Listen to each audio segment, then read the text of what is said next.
मी जरी तुमच्यापर्यंत पोहोचत नसलो तरी माझा आवाज तुमच्यापर्यंत पोहोचतोय। हे गोपीनाथ मुंडे यांचं भगवान गडावरील लाखो लोकांसमोरचं भाषण आणि त्यानंतर दसरा मेळाव्याच्या माध्यमातून चर्चेत आलेला भगवानगड आज पुन्हा एकदा चर्चेच्या केंद्रस्थानी आहे। कारण नामदेव शास्त्रींनी भगवानगडाच्या गादीवर बसून आरोपींचं आणि पर्यायानं धनंजय मुंडे यांना पाठिंबा दिल्यानंतर आणखीनच यामध्ये विषय चर्चेचा बनला। खरं तर ज्या गादीवर बसून संत भगवान बाबांनी समाजाला अन्याय, अत्याचार, अनिष्ट रूढी, परंपरा, अंधश्रद्धा, शिक्षण, जातीभेद यांच्यासाठी समाज प्रबोधन केलं, आज त्याच गादीवर बसून आज नामदेव शास्त्रींनी अशा प्रकारे गुन्हेगारांचं समर्थन करणं हे लोकांना कुठेतरी पटलेलं नाहीये। परंतु या निमित्तानं भगवानगडाला लोक इतकं का मानतात, त्याचबरोबर भगवानगडाच्या गादीचा इतिहास आणि धोम्या डोंगराचा भगवानगड कसा झाला हे सगळं आजच्या व्हिडिओच्या माध्यमातून आपण पाहणार आहोत। जय शिवराय, मी अभिषेक सोळुंके जनता महाराष्ट्रामध्ये आपल्या सर्वांचं अगदी मनापासून स्वागत करतो। संत भगवान बाबांचा जन्म 19 जुलै 1896 रोजी बीड जिल्ह्यातल्या पाटोदा तालुक्यामधल्या सावरघाट या गावी झाला। त्यांचं नाव तेव्हा आबाजी ठेवण्यात आलं तर त्यांचं आडनाव होतं सानप। बाबांचं कुटुंब जरी वंजारी समाजात असलं परंतु बाबांचं कुटुंब हे कुणबी शेतकऱ्याचं होतं। बाबा लहानपणापासूनच शाळेबरोबर गुरंढोरं राखण्याचं कामही करत होते। बाबांच्या घरामध्ये वारीची परंपरा होती आणि त्यामुळं वयाच्या 6व्या वर्षापासून भगवान बाबा हे पंढरपूरची वारी करत होते। पुढे वय वाढत गेलं परंतु भगवान बाबांची पंढरीची वारी कायम राहिली। यानंतर यामुळे त्यांना अध्यात्माची गोडी लागली आणि पुढे बीड जिल्ह्यामध्ये अध्यात्माचं केंद्र म्हणून त्या काळी नारायणगड मोठं प्रसिद्ध होतं आणि त्यानंतर माणिक बाबाच्या सानिध्यामध्ये भगवान बाबा आले आणि त्यानंतर माणिक बाबांनी भगवान बाबांना दीक्षा दिली आणि पुढे शिक्षणासाठी त्यांना आळंदीला पाठवलं। आळंदीतच भगवान बाबांनी आपलं आध्यात्मिक आणि धार्मिक शिक्षण पूर्ण केलं। आळंदीतलं शिक्षण संपल्यानंतर भगवान बाबा हे नारायणगडावाले आणि त्यानंतर एक कीर्तनाच्या माध्यमातून समाजामध्ये त्यांनी समाज प्रबोधनाचं काम सुरू केलं आणि अशातच 1937 ला त्यांचे गुरु असणारे माणिक बाबा यांनी देह ठेवला आणि माणिक बाबांनी भगवान बाबांना स्वतःचा उत्तराधिकारी म्हणून नेमलं। भगवान बाबा गडावर आले, गडावर त्यांनी अनेक लोकोपयोगी कामं सुरू केली। यावरून बाबांची प्रसिद्धी होऊ लागली आणि ही प्रसिद्धी गडावरीलच काही लोकांना खपली नाही। त्यांनी बाबांवर लोभी असल्याचे आरोप केले, अनेक षडयंत्र रचले। या सगळ्या गोष्टीला कंटाळून भगवान बाबांनी नारायणगड सोडला, त्यांनी गादी सोडली आणि ते लोकांमध्ये येऊन राहू लागले। यानंतर तेव्हा बीड जिल्ह्यात असणाऱ्या आणि आताच्या नगर जिल्ह्यामधल्या धोम्या डोंगरावर भगवान बाबा आले।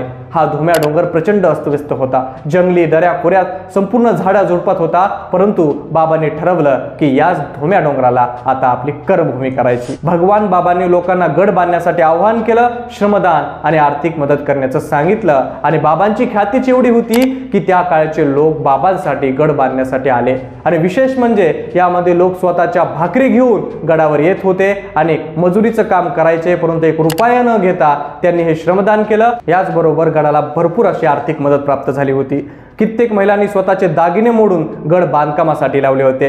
त्याचनंतर बीड जिल्ह्यात एका बंजारा समाजातल्या महिलेनं तर आपले 10 तोळे सोने या गडाच्या बांधकामासाठी लावले होते असं सांगितलं जातं। बीड जिल्ह्यामध्ये हा गड तर तयार झाला परंतु या गडाचं नामकरण झालं नव्हतं। गडावर एक विशाल विठ्ठल मंदिर उभारण्यात आलं होतं आणि त्यामध्ये प्राणप्रतिष्ठेसाठी त्या काळचे सगळे दिग्गज नेते, दिग्गज लोक बोलवण्यात आले होते। यामध्ये महाराष्ट्राचे मुख्यमंत्री यशवंतराव चव्हाण सुद्धा होते आणि या सोहळा सुरू असताना अचानकच कोणाच्या ध्यानी आणि मनी नसताना यशवंतराव चव्हाणांनी यांनी भाषणात आपल्या घोषणा केली की आजपासून या धोम्या डोंगराला धोम्या डोंगर म्हणायचं नाही तर भगवान बाबाच्या पुनीत पावलानं पावन झालेल्या या धोम्या डोंगराला आजपासून भगवानगड म्हणायचं आणि बस। यशवंतराव चव्हाण बोलून गेले आणि तेव्हापासून पुढे या धोम्या डोंगराचा भगवानगड झाला। भगवानगडाच्या निर्मिती झाल्यानंतर भगवान बाबांनी अध्यात्माचं आणि शैक्षणिक मोठ्या प्रमाणात काम सुरू केलं। त्यांनी गावागावामध्ये जाऊन हरिनाम सप्ते उभा केले, लोकांना व्यसनमुक्ती, जाती, धर्म या सगळ्या गोष्टी त्यांनी दूर केलं। त्याचबरोबर भगवान बाबांनी व्यसनमुक्ती यामध्ये महत्त्वाचं काम केलं। बाबांचं व्यसनमुक्तीचं काम हे सर्वात मोठं होतं आणि क्रांतिकारी काम म्हणून देखील आज पाहिलं जाऊ शकतं। भगवान बाबांनी समाजामध्ये असणारे जातीभेद याच्यावर प्रहार केले आणि जातीय सलोखा टिकून राहावा यासाठी भगवान बाबांनी प्रयत्न केले। आपण जर बघितलं तर त्या काळची एक गोष्ट सुद्धा प्रचलित होती की एका गावामध्ये एक मुस्लिम मिस्त्री होता आणि मंदिराचं बांधकाम चालू होतं। मंदिराचं बांधकाम झालं आणि गाभाऱ्याचं बांधकाम सुरू झालं। अशा वेळी तेथील लोक त्या मुस्लिम मिस्त्रीला गाभाऱ्याचं काम करू देत नव्हते. मग त्यावेळी भगवान बाबा आले आणि भगवान बाबांनी लोकांची समजूत काढली आणि त्याच मिस्त्रीच्या हातून ते गाभारा बांधून घेतला. आणि विशेष म्हणजे भगवान बाबांनी स्वतः त्या गाभाऱ्यामध्ये मूर्तीची प्राणप्रतिष्ठा केली. अशा असंख्य कामांमुळे आज भगवान बाबा समाजामध्ये प्रसिद्ध आहेत. आपण जर बघितलं तर आयुष्यामध्ये एकही चमत्कार न करता भगवान बाबांना एक असामान्य व्यक्तिरेखा म्हणून आज लोकसामान्यामध्ये त्यांची प्रतिमा आहे. अशा या महान असणाऱ्या संतांचं 69व्या वर्षी पुण्यातल्या रुबी हॉल या रुग्णालयामध्ये निधन झालं. त्यानंतर त्यांना भगवान गडावर आणलं गेलं आणि आज याच भगवान गडावर भगवान बाबांची समाधी आहे.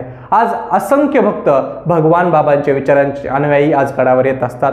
प्रचंड लोक त्यांना मानतात आणि या गादीवर निघाल तो आदेश मानतात, कारण की भगवान बाबांचं कार्य, त्यांनी केलेले लोकोपयोगी समाजकाम हे लोकांच्या मनामध्ये आजही घर करून आहे. आणि अशा या गादीवर बसून नामदेव शास्त्री यांनी केलेलं हे वक्तव्य लोकांना पटलेलं नाहीये. वैयक्तिकरित्या त्यांनी कुठल्याही विषयामध्ये केलं असतं, परंतु या गडावरून राजकारणाची दिशा जर जात असेल तर याला लोकांचा विरोध आहे असं आपल्याला दिसतं.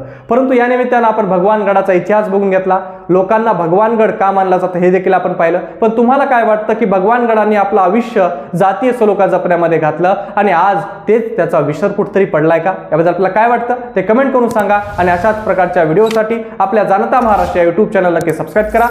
धन्यवाद.